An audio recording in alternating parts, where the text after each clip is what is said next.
the National Petroleum Authority has announced new minimum price levels for petroleum products for the first pricing window of February 2026. The directive bars all oil marketing companies and LPG marketing companies from selling fuel below the approved price floor. Diesel, petrol and liquefied petroleum gas have all recorded upward adjustments, compelling companies currently pricing below the threshold to revise pump prices. The move comes amid ongoing industry debate over the fuel price floor, which recently led Star Oil to withdraw from the Chamber of Oil Marketing Companies, COMAC. The NPA insists the policy does not stifle competition, but allows pricing flexibility within market conditions. In response, GOIL has already adjusted its prices, with Super XP now selling at 9.99 Ghana cedis per litre and diesel at 11.9 Ghana cedis per litre. Now, let's get some industry reaction. The Executive Secretary of the Chamber of Petroleum Consumers, Duncan Amwa, joins us via Zoom. Thank you so much for joining us. What's your assessment of the new fuel price floor? Do you believe the NPA's new price floor truly protect consumers, or it does really risk pushing pricing artificially higher? Indeed, it doesn't help anybody to have the NPA continue on this tangent. But well, they would have their reasons. And again, if you listen to Thomas, it is as though that is what they want.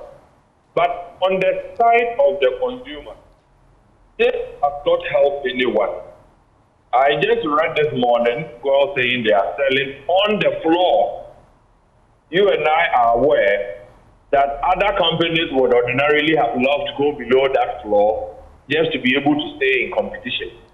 Then you have a regulator say, no, don't go below a floor. If it is above, a ceiling, no problem. But below, don't go below. So for me as a consumer, I cannot be happy. Because some of the companies, like you did rightly mention, are probably insisting that there are occasions it could have even gone below the floor. Yeah. You've set a bar, and yet we claim that the market is deregulated. Government has no control or no hand in pricing, and we have allowed market forces of demand and supply to drive prices. But here we are, putting foot in the wheel and insisting that we are a deregulated market. So when we need to go down, we have an issue. But when we need to go up, there's no issue at all. Whose interest is the NPA serving? Because this clearly does not benefit the consumer. If gold is on the floor, it means that other companies naturally would have loved to go below the floor. Well, Duncan, where we are with petrol and diesel prices already rising, what immediate impact should consumers expect in the coming weeks? Of course, the table is in front of us already. Well, for what we have recorded so far, over 90% of the OMCs have maintained their prices, particularly for petrol. Diesel has seen a slight adjustment in some of the pumps. But I have signaled it.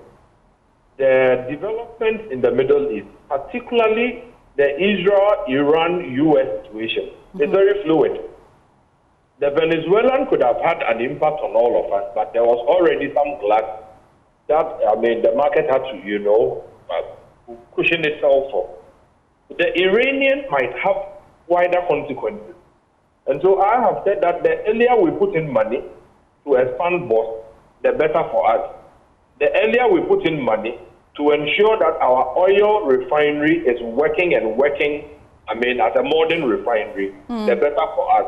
You cannot continue to sit on global power players to whatever they do, which may not affect, but you have the economy that takes everything to the foreign market. Any of these developments for end selling. And I will not be surprised if you get second window for February, prices go up slightly, but again, the geopolitical tension is also better.